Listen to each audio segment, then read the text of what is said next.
그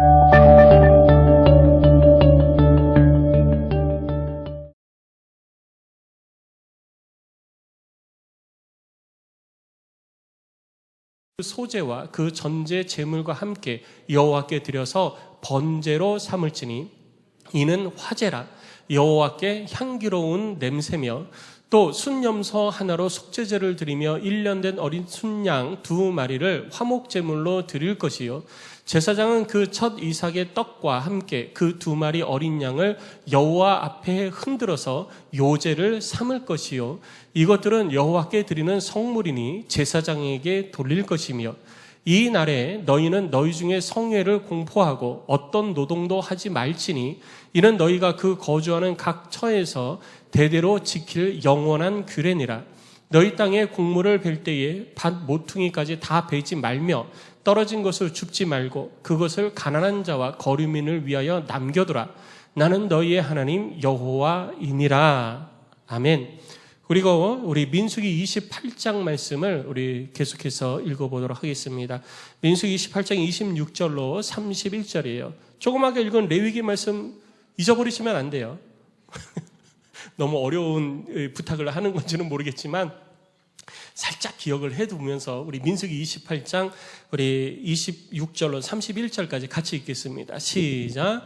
77절 처음 익은 열매를 드리는 날에 너희가 여호와께 새 소제를 드릴 때에도 성회로 모일 것이며 아무 일도 하지 말 것이며 숫송아지 2마리와 순양 1마리와 1년 된 순양 7마리로 여호와께 향기로운 번제를 드릴 것이며 그 소재로는 고운 가루에 기름을 섞어서 쓰되 숫송아지 1마리마다 10분의 3이요 순양 1마리에는 10분의 2요 어린 양 7마리에는 어린 양 1마리마다 10분의 1을 드릴 것이며 또 너희를 속죄하기 위하여 순염소 1마리를 드리되 너희는 다 흠임 없는 것으로 상번제와 그 소제와 전제 외에 그것들을 드릴 것이니라. 아멘. 자, 이제 감이 오시죠? 이렇게 비슷한 내용을 우리가 보고 있습니다. 그리고 오늘 본문인데요. 오늘 본문 신명기 16장 9절로 우리 12절까지의 말씀을 우리 다시 한번 조금 전에 읽었지만 다시 한번 읽어보도록 하겠습니다. 시작.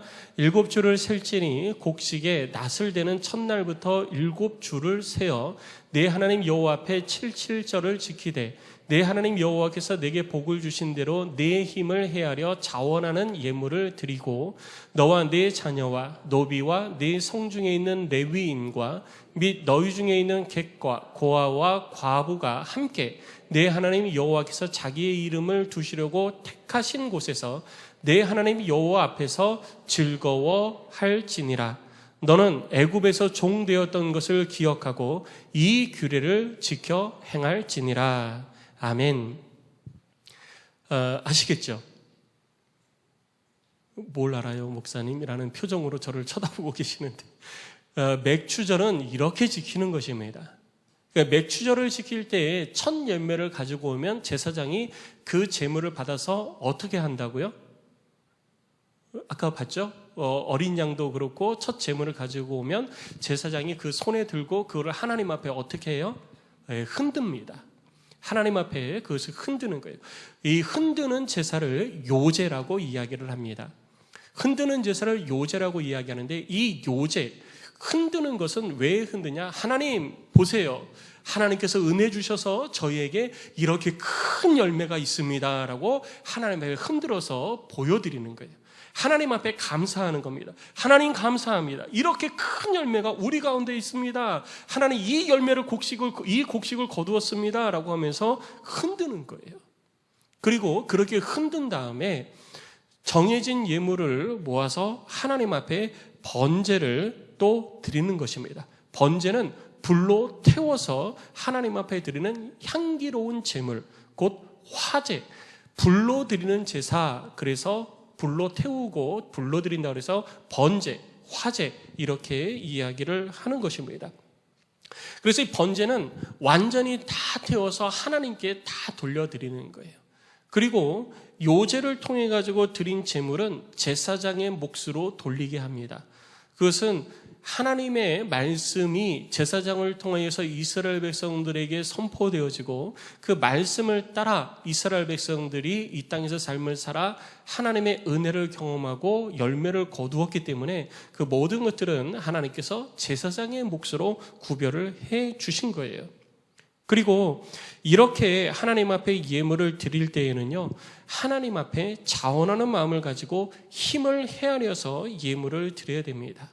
오늘 우리가 읽은 신명기 16장 10절 말씀을 보면 하나님께서 내게 복을 주신 대로 내 힘을 헤아려서 하나님 앞에 예물을 드리라라고 기록을 하고 있는 것입니다. 우리들의 힘을 헤아려야지 돼요. 우리들의 힘을 헤아린다는 것은 내가 얼만큼 하나님 앞에 예물을 드려야 되나 이게 아니고 하나님 앞에 내가 받은 은혜를 헤아리는 거예요. 하나님께서 지난 6개월 동안 내가 첫 열매를 수확할 때까지 하나님께서 내게 베푸신 은혜가 어떤 것인가를 내가 헤아릴 수 있어야지 돼요. 여러분, 맥주 감사 헌금을 봉투에 오늘 헌금 봉투에 이렇게 담으셨잖아요. 근데 맥주 감사 헌금 봉투에 보면 제가 몇 년 전부터 맥주 감사 헌금 이렇게만 하는 게 아니라 내게 베푸신 은혜, 그것을 기억해 보라고 제가 3가지를 적어 보라고 적고 예물을 드리라고 제가 거기다 그렇게 적어 놓은 거예요. 바로 그것이 내게 베푸신 은혜를 헤아리는 거예요. 지난 6개월 동안 하나님께서 내게 무엇을 베푸셨나? 어떤 은혜를 베푸셨나? 그냥 나라로 풍성케 해주셨어요. 잘되게 해주셨어요. 이거보다 조금 더 구체적으로 내게 어떤 은혜를 주셨는지 헤아려 보면요, 그 은혜가 내 가슴에 새겨지는 거예요. 감사 제목이 있게 되는 거죠. 그리고 그것이 감사하기 때문에 하나님 앞에 내가 예물을 준비하는 것입니다. 예물을 담아놓고서 하나님 뭐 감사했지? 하나님께 뭐가 감사하지? 이걸 하는 게 아니라 감사의 제목들을 먼저 생각하고 그리고 예물을 담는 거예요. 그게 순서입니다. 그래서 우리가 누군가에게 은혜를 힘입으면 부모님의 어버이날이라든지 스승의 날이라든지 누군가에게 은혜를 힘입으면 그 은혜를 먼저 기억해 보잖아요. 그분이 나에게 베푸신 은혜를 기억해 보고 그 은혜가 감사해서 내가 정말 어떻게 그분의 은혜에 감사하지? 그러면서 선물도 준비하고 그리고 때로는 봉투도 용돈도 드릴 봉투도 준비하고 이렇게 준비를 하잖아요. 그러면서 내가 힘껏 그분의 은혜 때문에 준비를 하는 거지 내가 준비해 놓고 그분에게 은혜가 감사해서 그냥 드리는 게 아니거든요. 하나님 앞에도 마찬가지예요. 내가 먼저는 내 힘을 헤아려 봐야지 돼요. 내게 주신 은혜도 헤아리고요. 내가 어떻게 주께 드릴 수 있는지도 헤아려 봐야지 되는 거예요. 그래서 헤아린다라는 것은 그 2가지 의미가 같이 있다라는 것을 우리들이 꼭 기억을 해야 되는 것입니다. 여러분들은 오늘 어떻게 헤아려서 하나님 앞에 예물을 드리셨는지 모르겠어요. 그런 헤아림이 먼저 예물을 드리는 우리들 가운데 있어야 되는 것입니다. 그리고 밭에는 가난한 자와 거류민들을 위해서 나달을 남겨둬야지 돼요. 지금 우리가 읽은 것처럼 레위기 23장 22절 말씀을 보면 밭에서 추수를 한 다음에 밭 끝까지 추수를 다 하지 말래요. 거기에는 낫을 대지 말래요. 그건 남겨둬야지 돼요. 그리고 바닥에 추수를 하다가 떨어진 나달들도 그거는 줍지 말고 남겨두라는 것입니다. 왜 그것을 남겨두느냐? 이스라엘 백성들에게는 하나님이 주신 분깃이 있습니다. 그들의 가문에 지파에 분깃이 있어요. 그 분깃에서 나오는 곡식을 가지고 내가 하나님 앞에 제사도 드리고 내가 그것을 가지고 먹고 삽니다. 그런데 그 분깃이 없는 사람들이 있습니다. 그리고 분깃이 있었음에도 불구하고 분깃을 상실한 사람도 있는 거예요. 그런 여러 가지 이유들이 있습니다. 그 이유들이 많이 있지만 결혼 때문에도 그런 적이 있고 또 어려서부터 고아로 자라난 아이들 때문에도 그런 경우가 있습니다. 그리고 그 지역에 나그네가 있는 경우에도 나그네도 분깃이 없는 거예요. 그래서 그러한 문제들 때문에 분깃이 없는 사람들이 있는데 그 분깃이 없는 이유에 대해서는 이제 성경을 나중에 보시면서 여러분들이 찾아보실 수 있을 거예요. 그 이유를 지금 다 말씀드려놓고 그렇게 분깃이 없는 자들이 있습니다. 그 사람들은 추수할 것이 없는 거예요. 그래서 그 사람들을 위해서 추수할 때는 무조건 다 거두어들이지 말고 그들을 위해서 남겨두라는 거예요. 그들을 생각해 주라는 거예요. 그들을 향해서 배려의 마음을 우리들이 가져야 된다는 것이 추수하는 자들을 향한 하나님의 명령입니다. 권면이 아니에요. 이건 명령이에요. 하나님께서 맥추절을 지키는 자에게 주시는 하나님의 명령인 것입니다. 그리고 제사를 드린 후에는 자녀, 노비, 거류민, 그리고 집안 식구들 뿐만 아니라 그 성중에 거주하는 레위인들, 그리고 객과 고아와 과부들까지 다 초청해가지고 하나님이 구별하여 정하신 곳에서 하나님 앞에 즐거워하며 함께 잔치를 벌이는 것이, 그것이 바로 맥추절의 이 핵심인 것입니다. 신명기 16장 11절 말씀에서도 하나님께서 택하신 곳에서 내 하나님 여호와 앞에서 즐거워해라 라고 명령을 하고 있는 것입니다. 그러니까 우리는 맥추절을 지키면서 그냥 1년에 한 번 5월 첫 주가 되면, 이 7월 첫 주가 되면 맥추절이니까 그냥 맥추절, 우리는 그냥 맥추 감사주일 지키면 돼. 추수절, 추수감사절 지키면 돼. 6월절은 우리하고 상관없으니까 6월절은 그냥 넘어가도 그냥 부활절 지키면 되고 성탄절 지키면 돼 라고 하나의 절기로 스쳐 지나가게 하지 말고, 그 절기를 통해서 하나님께서 우리에게 어떤 마음을 갖게 하기를 원하시는지, 우리가 맥추절을 지키면서 어떤 마음을 갖기를 원하시는지를 살펴봐야지 된다는 거죠. 그래야 우리가 하나님 앞에서 더 온전한 맥추절의 절기를 지킬 수 있는 것입니다. 그리고 솔로몬 성전이 건축된 데에는요, 절기가 되어지면은, 자, 앞에서 우리가 지금 신명기, 레위기 쭉 살펴봤잖아요. 여기에서는 네 성중에 거하는 레위인들과 함께 하라고 그랬어요. 그 말은 뭐냐면 성중에 예배를 드릴 곳이 있었다라는 얘기예요. 근데 솔로몬이 의해 가지고 성전이 건축되고 난 다음에는 1년에 이 절기 때가 되면 이스라엘의 모든 남자들이 제물을 가지고 예루살렘으로 내려와서 하나님의 성전으로 올라갈 준비를 합니다. 예루살렘 성으로 내려오면은요, 여러분 머릿속으로 한번 그림을 그려보세요. 예루살렘 성으로 제물을 가지고 내려오면 그 앞에서 제사장들이 맞이합니다. 이스라엘의 모든 남자들이 제물을 가지고 각 성의 입구에 딱 서는 거예요. 그러면 제사장들이 그 앞에 기다리고 있다가 남자들이 모이면요, 제사장들이 앞장서면서 하나님의 말씀을 낭독을 하기 시작합니다. 그 하나님의 말씀을 낭독하는 그 내용이 무엇이냐면요, 신명기 26장 3절로 10절 말씀을 낭독했어요. 한번 읽어볼까요? 여러분, 우리가 하나님 앞에 이렇게 예배를 드리고 제사를 드릴 때 그들 앞에서 이 제사장들이 하나님 앞에 제사를 드리러 나아가면서, 이 7.7절에 제사를 드리러 나아가면서 하나님 앞에 제사장이 이렇게 소리 높여서 고백을 했던 것입니다. 이스라엘 백성들을 대표해서 소리 높여서 고백한 거예요. 우리 3절로 10절 말씀을 우리 그때 그 장면을 생각하시면서 상상하시면서 우리 같이 한번 읽어보겠습니다. 3절에서 10절입니다. 시작. 그때 제사장에게 나아가 그에게 이르기를, 내가 오늘 당신의 하나님 여호와께 아뢰나이다. 내가 여호와께서 우리에게 주시겠다고 우리 조상들에게 맹세하신 땅에 이르는 나이다 할 것이요, 제사장은 내 손에서 그 광주리를 받아서 내 하나님 여호와의 제단 앞에 놓을 것이며, 너는 또 내 하나님 여호와 앞에 아뢰기를, 내 조상은 방랑하는 아람 사람으로서 애굽에 내려가 거기에서 소수로 거류하였더니 거기에서 크고 강하고 번성한 민족이 되었는데 애굽 사람이 우리를 학대하며 우리를 괴롭히며 우리에게 중노동을 시키므로 우리가 우리 조상의 하나님 여호와께 부르짖었더니 여호와께서 우리 음성을 들으시고 우리의 고통과 신고와 압제를 보시고 여호와께서 강한 손과 편팔로 큰 위엄과 이적과 기사로 우리를 애굽에서 인도하여 내시고 흐르는 땅을 주셨나이다. 여호와여, 이제 내가 주께서 내게 주신 토지 소산의 만물을 가져왔나이다 하고 너는 그것을 내 하나님 여호와 앞에 두고 내 하나님 여호와 앞에 경배할 것이며. 이것이 바로 하나님 앞에 제사 드리는 자들의 모습이라는 거예요. 아까 제가 말씀드렸죠. 그냥 하나님 앞에 예물을 드리는 게 아니라 내게 베푸신 은혜를 곱씹어 보라는 거예요.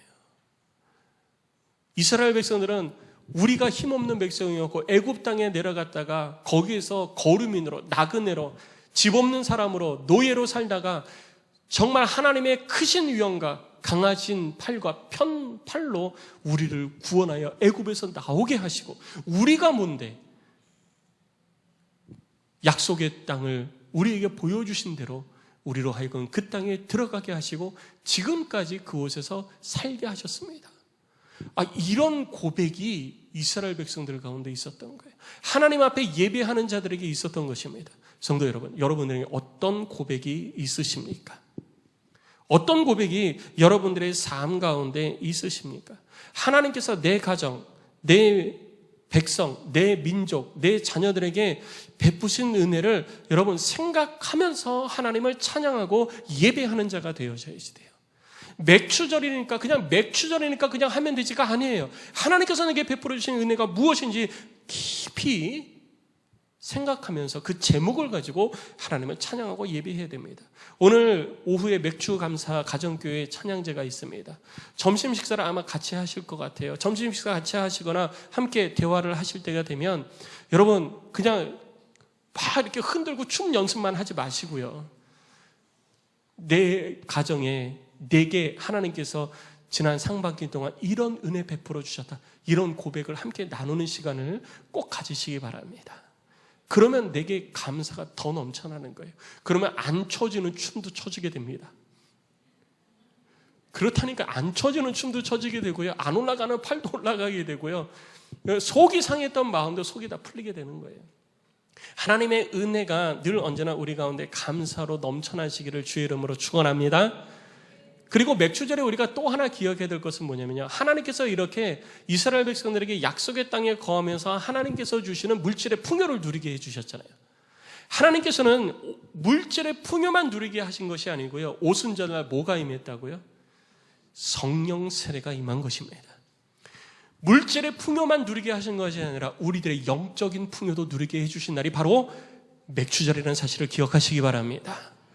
이 맥주절날 하나님께서 모여서 기도하는 자들에게 성령의 충만을 부어주신 거예요. 그들이 영적으로 다시 한번 회복되어지고 하나님께서 베풀으시는 은혜가 넘쳐남을 기념했던, 그것이 경험되어졌던 날이 바로 맥주절인 것입니다. 그래서 우리가 맥주절을 칠칠절 그리고 오순절 이렇게 부르는 것입니다. 성도 여러분, 2022년 맥주절, 오늘 여러분 가운데 이런 기쁨이 넘쳐나시기를 주의 이름으로 축원합니다. 그리고 우리를 향하여 베풀어 주시는 하나님의 큰 은혜와 복, 물질의 복만 있는 것이 아니라 영적인 복도 여러분 가운데 넘쳐나는 은혜가 있으시기를 주의 이름으로 축원합니다. 그럼 우리는 이 세대 가운데 맥주절을 어떻게 지켜야 될까요? 첫째, 그것은 이 땅에서 우리들의 모든 소득이 하나님의 은혜임을 고백할 수 있어야지 되는 거예요. 내가 열심히 한 게 아니라 하나님께서 내게 베푸신 은혜라는 것을 우리는 내 입술로, 내 마음의 중심으로 고백할 수 있어야 돼요. 내 삶의 주권이 내게 있는 것이 아니라 하나님께 있음을 인정을 해야지 되고요, 내 인생의 주권이 오직 하나님의 손에 있다라는 것을 우리가 인정할 수 있어야 되는 것입니다. 그래야 우리가 하나님 앞에 엎드릴 수 있는 거예요. 그리고 우리들의 힘을 헤아려서, 내게 베푸신 은혜를 헤아려서 하나님 앞에 온전한 예물도 드릴 수 있어야 되는 거예요. 아까 제가 물어봤죠. 여러분들이 오늘 드린 예물은 여러분들의 힘을 헤아려 드린 예물이십니까? 아니면 그래도 1년에 한 번 맥주절이니까 맥주절에는 항상 뭐 이렇게 절기니까 좀 특별히 내가 헌금을 드려야지, 이런 마음으로 헌금을 드리셨습니까? 여러분, 아까 우리가 레위기에서 살펴본 것처럼 우리들이 하나님 앞에 예물을 드릴 때에는요, 많은 예물들이 있습니다. 그런데 오늘 본문에 여러분 기록되어져 레위기 23장 20절 이하에 기록되어 있는 것처럼 우리들이 하나님 앞에 예물을 드릴 때는요, 마땅히 드릴 것들을 구별해서 드려야지 되는 거예요.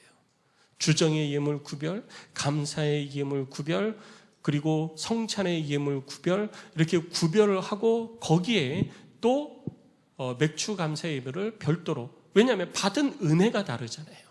받은 은혜가 다르기 때문에 구별해서 하나님 앞에 드리는 것입니다. 저도 오늘 주정의 예물 따로, 성찬 예물 따로, 그리고 매주 드리는 감사 예물 따로, 거기에 맥주 감사 예물 따로 구별해서 하나님 앞에 그 제목대로 드리는 거예요. 이것이 바로 성경적이라는 것입니다.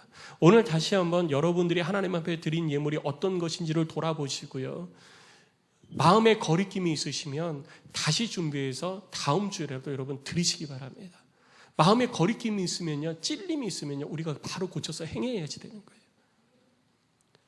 그리고 두 번째, 우리가 맥주절을 어떻게 지켜야 되냐면요, 거두어들인 소득을 나와 내 가족뿐만 아니라 함께하는 모든 이웃과 나눠야 됩니다.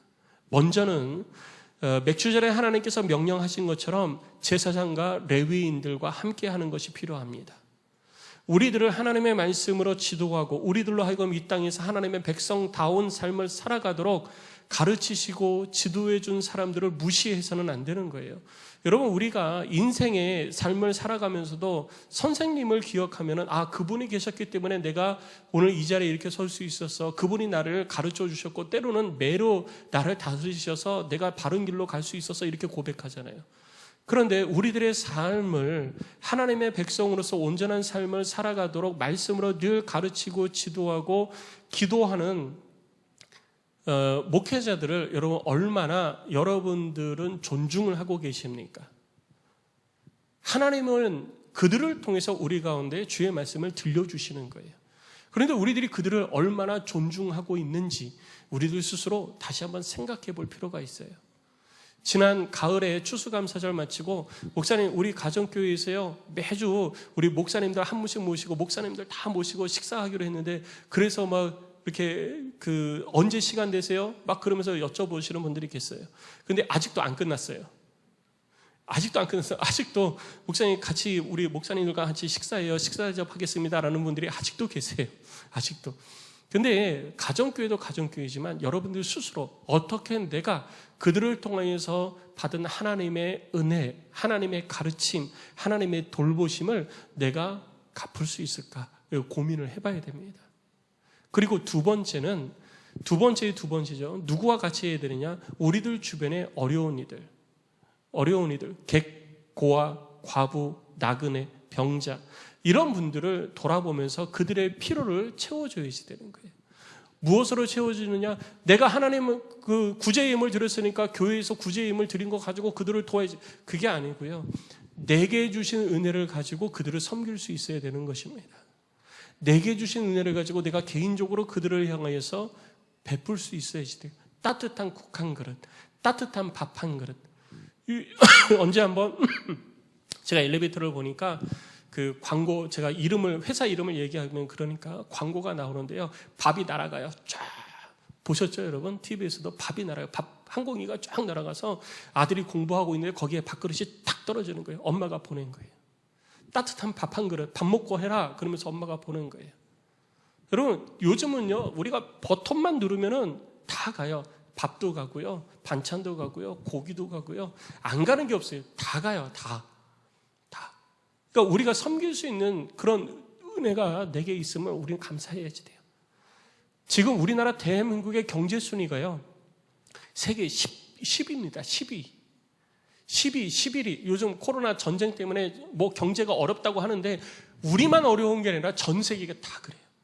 우리 경제 순위가요, 세계 10위, 11위 그래요. 그래도 우리들 주변에는 아직도 어려운 분들이 있습니다. 우리들의 생활 수준이 많이 높아졌는데 우리가 언제까지 우리들의 만족을 채울 수 있을까요? 언제쯤 되면 우리들의 만족을 채울 수 있을까요? 우리가 이 땅에서 육신의 옷을 입고 삶을 살아가는 동안 우리는 결코 우리들의 육신의 만족을 채울 수 없습니다. 우리는 끊임없이 육신의 만족을 위해서 삶을 살아가는 세상 사람들과 같은 모습을 가지고 살면 안 되는 거예요. 우리는 내게 주신 은혜를 감사하면서 내가 가지고 있는 것으로 하나님의 말씀을 따라 나보다 연약한 자, 이 땅에 소외된 자들을 섬길 수 있는 그런 이 베품이, 마음의 이 공감대가 형성이 돼야 되는 것입니다. 그리고 그것을 통해서 하나님께서는 하늘의 상급을 쌓게 해주시잖아요. 우리가 이 땅에서 행한 대로 갚아주신다 했잖아요. 물질의 복도요, 세상의 방법으로 오는 물질의 복이 아니라 하나님이 주시는 물질의 복이 우리 가운데 있어야 되는 것입니다. 잠언 말씀에 잠언 10장 우리 월삭 때 봤잖아요. 하나님이 주시는 물질의 복이 있어요. 하나님이 주시는 물질의 복을 누려야죠. 성도 여러분, 하나님이 주시는 물질의 복을 다 누리시기를 주의 이름으로 축원합니다. 세상의 방법을 따라 누리는 복이 아니라 하나님의 방법으로 주시는 하나님의 물질의 복이 여러분 가운데 있으시기를 주의 이름으로 축복합니다. 그리고 영적인 충만을 위해서도 기도하시기 바랍니다. 오순절날 하나님께서는 우리들의 육신의 피로만 채우신 거 아니에요. 영적인 피로와 영적인 충만도 우리들 가운데 채워주셨습니다. 하나님은 맥추절을 맞이하여서 이 기간에 우리들의 영혼과 우리들의 육신 내 모든 피로를 채워주시고 풍성케 해주셨습니다. 우리는 무엇을 추구를 하고 있습니까? 우리들의 육신의 피로로만 추구를 하고 있습니까? 아니면 우리들에게 베풀어 주신 우리들의 눈에 보이는 이런 추수의 즐거움만 누리고 계십니까? 성도 여러분, 우리들의 영을 새롭게 하시는 하나님의 은혜가 여러분 가운데 가득하시기를 주의 이름으로 축원합니다. 우리들의 영혼과 우리들의 몸을 온전케 하고 풍성케 하시는 하나님의 은혜가 가득한 이 2022년 맥주 감사 주일이 다 되어지시기를 주의 이름으로 축복합니다.